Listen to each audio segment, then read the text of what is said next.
Awesome. Well, good morning, everyone. And I'm just going to give everyone just a quick minute to join us today for our first in our latest series of Utah webinars, where we're going to explore like a local. If you do have a headset today, it's the best way that you can hear us, and we do recommend that. If you can all just give a quick comment or click the wave icon in the bottom right hand of the screen, maybe let us know where you're calling in from. Michael and I would love to know who's calling in and from where and what parts of Australia and New Zealand today, as we get prepared for him to take us on a journey across Salt Lake City and all it has to offer. Awesome. Great to see. It looks like everyone can hear us. Perfect. Well, I'm Corey Marshall, and I'm the account director for the Utah Office of Tourism across Australia and New Zealand. My last trip pre-pandemic was to Salt Lake City, and I got to see the Utah Jazz play and continue to watch them play. In case you aren't aware, they're second in the standings at the moment, and they have our resident Joe Ingles on the team from Oz. It's a key component. So I know many of you probably watch them as well, and as does Michael, because it's his city. What was interesting is last May, I was at the Snow Travel Expos across Melbourne and Sydney, and we were fortunate to have those live events at that time. And at that time, there was so much pent-up consumer demand for Northern Hemisphere ski. But at the time, it wasn't certain if it was going to happen or not. And for those of you that are calling in today from New South Wales and Victoria, you will have a Northern Hemisphere winter. And that's super exciting for us in Utah, and especially in Salt Lake. For those of us that are maybe in a little bit more limbo in Auckland and other parts of New Zealand and Queensland and other states in Australia, we just need to hang in there. And we may get some spring skiing happening, in March and April as we reopen. But it still is a hard time for our industry, but there is light at the end of the tunnel. A little bit of housekeeping before I turn it over to Michael. If you do have questions as we go along, please type those in the box, and I'll get Michael to answer them at the end, or we can try to do so as we go along. Before we do start today, Michael's put together a great prize pack. It's a bunch of Visit Salt Lake winter swag that he's going to send out to you, and he's also going to include a couple of ski super passes by Visit Salt Lake, and he'll tell you what those are all about during his presentation. But that's if you do get to get up there, he'll throw some passes in for you to make sure you get a part of that greatest snow on earth experience with his resorts. To be eligible, you have to answer the questions now, and then we have some skill testing questions at the end following Michael's presentation. So if you guys can go ahead and answer these right on your screen, we will get started with the pre-questions. So have you been to Salt Lake City, Utah before? Yes or no. Have you sold Salt Lake City, Utah to your clients? Yes or no. And then a multiple choice answer type question where you can click more than one answer. Do you think your clients will be more interested in what type of holiday? Winter greatest snow on earth ski and ride package, a Salt Lake City, Utah summer escape as part of a Utah road trip, or an ultimate sports vacation to see the Utah Jazz, or all of the above. So we'll just give you a few more minutes, a few more seconds really, to answer those questions. We'll do that right on the screen and then hit the submit button for us. Awesome. Looks like we're almost there. Well, Michael's been a great ambassador for us in this part of the world. He actually virtually appeared at those Snow Travel Expos. He's committed to the marketplace with all kinds of campaigns through us. He may be a familiar face to some of you that were on our B2B series last April. And Utah has been committed to the Australia-New Zealand market throughout the pandemic. He is the Director of Travel, Trade, and Strategic Partnerships at Visit Salt Lake. All-around great guy and a longtime friend of ours. So, Michael, I'm going to turn it over to you, and you can walk us through how we're going to explore like a local Salt Lake City today. I'd love to. Thanks, Corey, and welcome everybody. Good to see you, albeit virtually. And those of you I did meet with last April may not remember my face, but you might remember my Airstream trailer, which is where I work. You're looking right here at a beautiful. This is a very typical shot of Salt Lake. And yes, those of you who haven't been there, and I see most of you have not been to Salt Lake, those mountains are actually that close to town. So it makes a very nice nature experience in a very major American city, not quite New York size, but certainly a city that has a lot to offer. And I'm going to tell you all about that today. But before that, I want to just show you a quick video, a good, exciting video about our new look.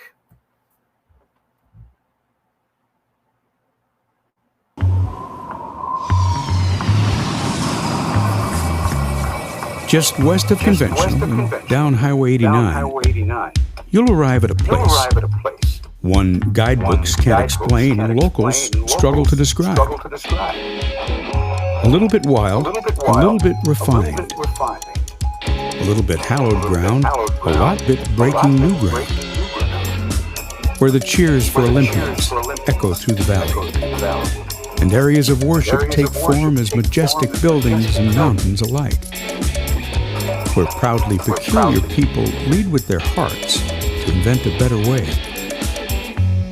Welcome to Salt Lake. We left ordinary behind a couple stops and a couple centuries ago.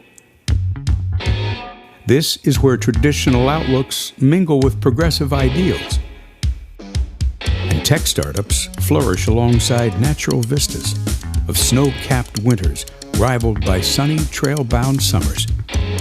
Here, things that shouldn't go together miraculously do.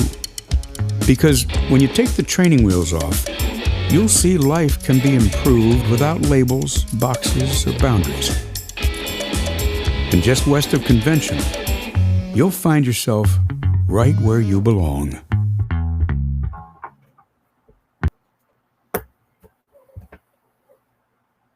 Okay. Exciting stuff. Oh, we don't need that. So here we are in Utah, the Beehive State. We're right in the heart of the Mountain West. If you cut the United States completely in half, Utah would be smack in the middle of the western half of the United States. So a lot of freeways crossing through it. The Transcontinental Railroad, way back 100 plus years ago, was actually joined in the middle of Utah. And we have a lot of big city features, which we're very proud of. Our symphony and our opera and our ballet company, which have all been around for nearly 100 years each. So it's been long established, the arts community. We also have a lot of great sports in Salt Lake. We heard already from Corey about the Utah Jazz and the amazing Joe Ingles. We also have a AAA baseball team, which our baseball team plays in probably the most beautiful stadium in the country. And I've been to a lot of stadiums. It has a mountain view, and it's a AAA, so it's not quite full major league, but a great team. We call them the Salt Lake Bees. Utah Jazz, Salt Lake Bees.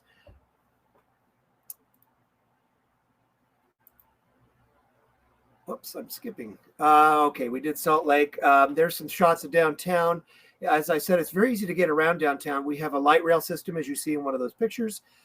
In downtown, it's all free fare zone. So you can jump on a bus or jump on the train and get point A to point B. We have a bike share program, which is also in that photo. And it's very easy. The streets are very straight and wide, and the town folk are very friendly and super helpful. We every time we have a convention in town, they comment afterwards like, wow, you guys were so nice. You helped me when I obviously looked lost and helped me get around. So we're very proud of that, that homegrown fact. We have a brand new airport. Salt Lake City, SLC is our flight code. This is the first new airport built, completely brand new airport in this, you see in the 21st century. And it's about a $4 billion project. Although, as you see on the slide, it says completion 2024. Those are sort of auxiliary things that are yet to be completed. But the airport itself functions quite well and has, the way they rebuilt it has made for better international connections. And we're going to see our international direct flights grow, I believe. In fact, starting next May, we'll have a direct from Frankfurt to Salt Lake, and we already have Charles de Gaulle to Salt Lake City in France and Amsterdam to Salt Lake City direct on Delta. Zagat readers, Zagat is a magazine that ranks restaurants and airports and things like that. And the readers of Zagat rank Salt Lake's airport the number 3 best airport in the country. So we're trying to get to the top of that list. We are, however, at the top of the list on the most on-time airport in the United States. So we're pretty happy with that. And that's actually been many years running that we are able to be on time. Weather is rarely a factor at our airport, which is, people have a hard time grasping, but it's usually the weather's quite nice in Salt Lake City. The airport is full of local shops and restaurants, which is a really nice touch. There are some of the national chains, but there are plenty of local offerings, which again help somebody feel like they're already already participating in Utah activities. And as you can see from the architecture, it's pretty stunning. Big windows. It looks out onto two sets of mountain ranges and is really a stunning building. I think we've covered the downtown scene. We don't see Joe Ingles in that jazz picture, but we see Frenchman Rudy Gobert. We do have a Broadway theater, the bottom right picture down there, and that features Broadway plays. So as soon as a play leaves New York, there are first, second, and third tier casts, and our theater accommodates the first tier cast because of all the staging and thing that has to go on. It's a lovely theater. Anytime you would be in Utah, there will be something going on there, whether it be a play, a Broadway play, or a concert. It's a great place for concerts as well. One of my favorite things to tell people about in Salt Lake is our Natural History Museum of Utah. It sits about 10 minutes from downtown.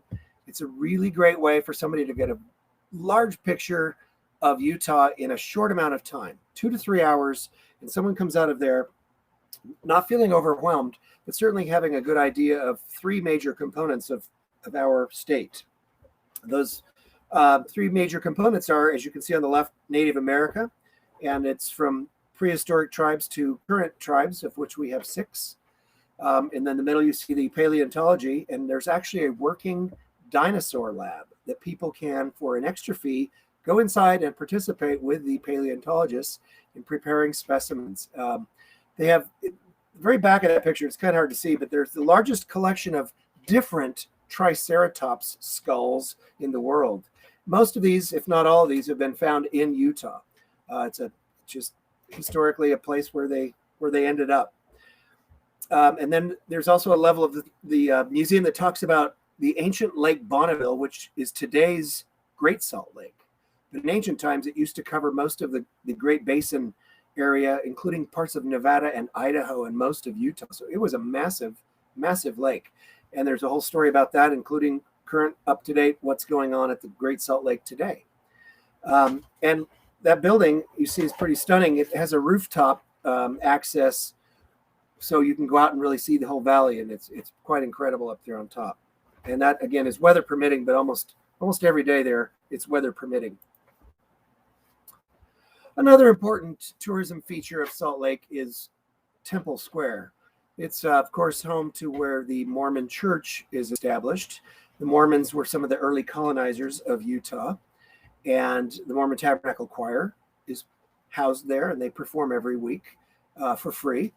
There are tours also given on the grounds of Temple Square, and concerts and beautiful gardens.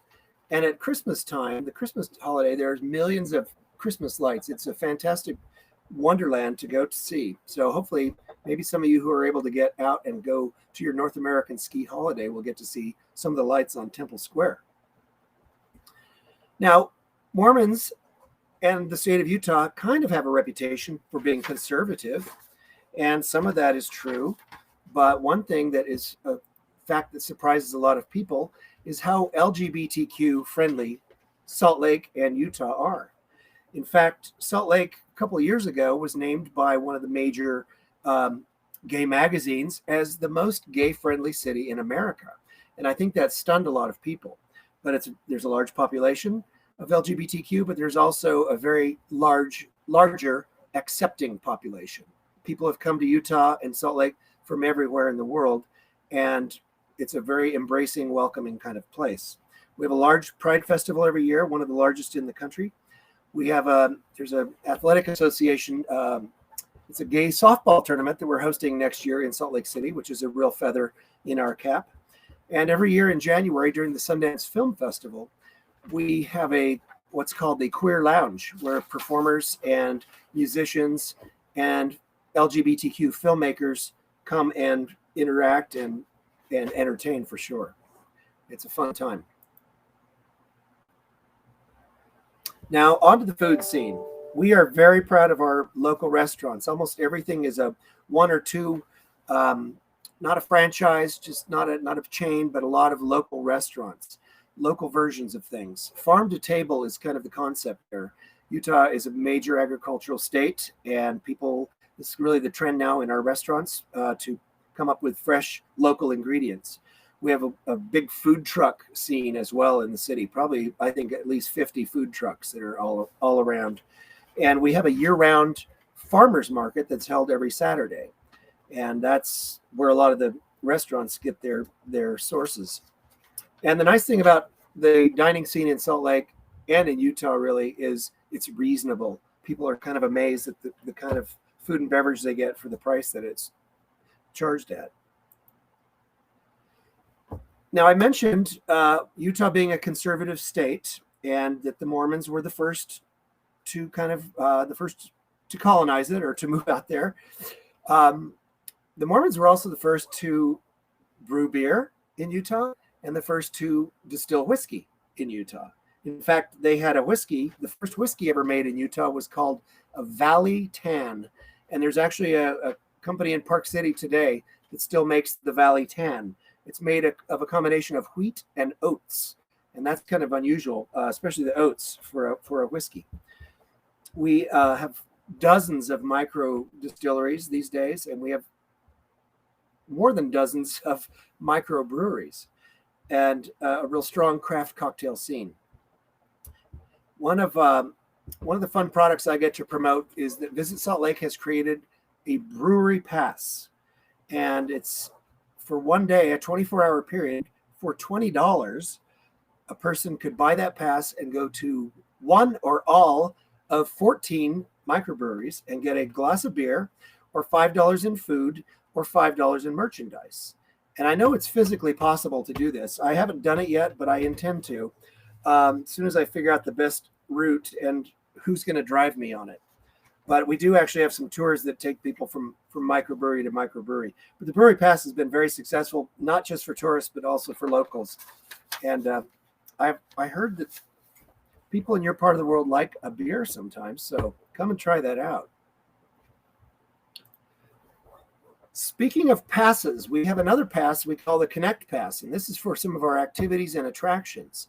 One day on the Connect Pass costs $36 for an adult. A 2-day pass is $54. Now, just to give you an idea of the value of something like this, one of the attractions on the pass involves the top left picture you can see there, the tram at Snowbird Ski Area. Now, if you were just go up to Snowbird and not to ski, but just to ride the tram to the top of the mountain, it would cost $25. So for a $36 pass, you're nearly money ahead already, especially if you go to one or two more other places. Among the other attractions included are the Utah Olympic Winter Park, which is where the bobsled and ski and luge take place, training year-round, either on concrete or on ice. And ski jumping takes place, believe it or not, year-round, on snow in the winter and on watered-down artificial turf in the summer. And they also practice and go into a big swimming pool, a splash pool they call it. It's not really for swimming, but it's where the ski jumpers land when there's no snow to land on. So it's pretty cool. And you can go up and watch all that. A person can actually, for an additional fee, ride on the bobsled or the luge with trained athletes. Of course, no one gets to do it on their own because that would be crazy. Our zoo is included as well, and many museums, art and history museums, are part of this pass. So it's a really great value. And our granddaddy of passes is our Ski Super Pass, which works at any one of our 4 mountain resorts that we have on the Salt Lake side of the mountain: Alta, Brighton, Solitude, and Snowbird. Alta you may have heard of. Alta's been around a long time. In fact, it's the second oldest ski resort in America. And most of these places were started out in a very simple, primitive way by silver miners who came to Utah from Scandinavia. So they knew what a mountain looked like that you should ski down or jump off of. They happened to be there digging silver and gold out of the mountains. And in the winter, they were like, let's turn this into a ski area. So now they're very advanced in high-speed lifts and all of that. So it's a great opportunity. The ski pass is a great value. It requires a hotel stay. I know Corey will send a link to our website, which talks about the pricing. It is a commissionable pass as well. now, and more days a person buys on the pass, the cheaper per day cost it is. But it's even on day one, it's going to be cheaper than going to the ticket window at any one of these resorts. So it's a really smart thing to do. And because we have the greatest snow on Earth, and in fact, those 4 mountain areas that you see on the screen, they average 500 inches of snow a year. That means we get 12.7 meters of snow on average every winter ski season. So there's plenty of snow to play on.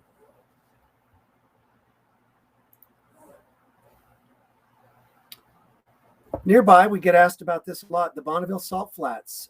There's someone standing out in a vast, vast field of snow. Now, I'm told that the best experience is not to go try to drive your own car on the Salt Flats, but to park at the road and walk out and take those amazing Instagram photos and then get back in your car and come back to Salt Lake City. It's about a half-day excursion out and back, but it's pretty awe-inspiring and very unique for sure, and certainly the stuff of movies. In the Great Salt Lake, which I spoke of, there's a very large island called Antelope Island, and it does have antelope, but it also has the second oldest buffalo herd in the United States. And it's an island, but it's connected by a causeway, they call it, a road. So you can drive out to this park, and when you're out there, you smell the salty Great Salt Lake, and the waves. They're not big waves, but there's lapping, and you would swear you're on the coast instead of on an island in the middle of the state of Utah. It's a really beautiful place. Great hiking, mountain biking as well out there. On the way to the Bonneville Salt Flats, you can see a huge work of art. I mean, this, you've got to get kind of up above it, but this is a man-made installation visible from way up high. I don't know if space qualifies, but certainly from an airplane, called the Spiral Jetty, created by the family, a member of the family of the Smithsonian Institution. His last name is Smithson, but the big museum in Washington, D.C., the Smithsonian, you've probably heard of. And lastly, I want to talk quickly about lodging. We have every kind of place in mind. We have boutique hotels, we have Airbnbs, we have massive, beautiful hotels. The bottom down there is, on the left, is the lodge at Snowbird, which has a swimming pool on the roof, year-round, heated pool, beautiful place. Top of the left is a building that's under construction. It's our brand new convention hotel. It's a Hyatt Regency. It will be open next October, and it's going to be 25 stories, adding 25 beautiful stories to the downtown skyline and connecting right to our convention center. But also we'll just open up, more booking availability for downtown hotel rooms for people who aren't here for a convention necessarily, but who might be just in town to visit Salt Lake. Okay, I think we have some questions. Update and some local insights and gems, and I did put the past links into the chat box as you went through them all. Just a reminder, guys, if you have any questions for Michael, go ahead and drop them into the chat. So one's already come up. How far are the ski resorts from downtown Salt Lake City, Michael? Oh, wow, I can't believe I didn't mention that. You can land at the airport and be on skis, boots on the snow in less than an hour. That's how close they are. They're 30 to 40 miles away from downtown Salt Lake. Yeah, up 2 separate canyons in the Cottonwoods. Yes, the thing about Salt Lake is its proximity to the mountains. And I know even in the summer when I'm there, one of my favorite things to do is rent a mountain bike. And they have this thing called the Bonneville Shoreline Trail. And it's like literally accessible right out of downtown accommodation. And you ride the trail and you end up by the Natural History Museum or wherever, and then drop back into town. And just a stunning, I think proximity is so great to the Wasatch Range. Hey, I think that's why a lot of people live there too. Yeah. Cool. If you have any other questions, guys, do type them in the box. I just wanted to kind of call out a few of my last experiences that Michael talked about. Festivals are a big part of Salt Lake City as well. And even the Sundance Film Festival, which Michael mentioned, which oftentimes is associated with Park City. Salt Lake City, I've done a whole program personally around being based in Salt Lake during Sundance. Because the festival is much larger than Park City itself. And all the theaters in Salt Lake show films. There's the Queer Lounge, which I took a journalist group to and had an awesome evening at. And just so much more. And it's such a great vibe, not only in Park City, but across Salt Lake City during that festival. And oftentimes you can't get accommodations up in Park City, but there might be some space in Salt Lake during that time. So the dates of the Sundance Film Festival, The Michael, 20th through the, well, it fluctuates every year, but it's in 2022, it's the 20th of January through the 30th of January. yeah, so It's always a 10-day span, and it's a certain week on a certain, it always starts on a Thursday actually, in Park City. In Salt Lake, it starts one day later, but then runs the same length. Yeah, and it always aligns here in Australia, New Zealand with our primo summer holiday trips for families and for ski holiday vacation. The other thing, Corey mentioned, well, we do have a lot of screenings, almost as many in Salt Lake during the festival as Park City, but it's just a lot easier to get into the films. Park City's gotten so crowded, and it's all VIP, and you got to be working for the vodka company, or I don't know how. It's just much easier, better experience. It's a true film experience. Although walking the streets of Park City during the festival is something I highly recommend, because there's a lot of stargazing you can do, and I don't mean in the sky. I mean on the ground. On the streets, yeah. But you can still do that while you stay in Salt Lake. Anyway, it's a great time. So I was on the comments on that. Okay, cool. We do have some questions for you guys that Michael and I have come up with. And so these you have to answer correctly. They're all in his presentation. And you can go ahead and answer them right on the screen. And Michael and I will alternate reading them out as well. And once you're done, hit submit. But the first question was, what was the name of the first whiskey brewed by the Mormons in Utah? Was it Bombay, Aviation, Valley Tan, or Latter Day? Michael, I'll let you read the next one. Okay, we ready? What numerical ranking did Zagat readers give Salt Lake International Airport? First, second, fourth, or third? Cool. What is the mascot of the Salt Lake professional baseball team? Is it the Salt Lake Bees, the Salt Lake Beavers, the Salt Lake Bears, or the Salt Lake Bison? Next, how many stories will the new Hyatt Regency Convention Hotel be? 25, 20, 30, or I wish 50? Here we go. What is the name of the second oldest ski area in North America? Is it Snowbird, Alta, Brighton, or Solitude? And from memory, Michael, I think with this one, you can't actually snowboard at this place either. That's true. That is true. Salt Lake our ski resorts receive more than 12.7 meters of snow annually. True or false? Awesome. Agents, I will give you some more time to answer these, but I just wanted to also bring attention to Visit Salt Lake do have a comprehensive, basically frequently asked questions section and status updates around all things pandemic and travel restrictions. And so I did put that in the box, and we'll follow up with that again tomorrow in our follow-up email as well. Has it started snowing in the mountains yet, Michael? Absolutely. The resorts are going to actually open. They usually shoot for Thanksgiving Day, which this year is on the 25th, but they're going to open next Thursday, the 17th, which means they've had a great early snowfall. We're very excited about that. Good base. Awesome. Yeah. And I did want to just kind of highlight to the agents, this is kind of like a sneak peek of something we're working on for early next year. And Michael, maybe we can negotiate here live on camera, but I do know the Rocky Mountaineer Rail guys. We have a couple of them on, and there is that awesome next summer, that awesome new train that Rocky's running from Moab to Denver. And we're currently in discussions with them around some sort of incentive program for our trade partners that are on here. We'll announce that early in the new year, but part of that could be a trip to Salt Lake City and seeing Michael, of course, and maybe we could try and combine it with that, attempting to complete that Brew Pass program all in one day or something like that as part of that train ride. But I'm up for the challenge.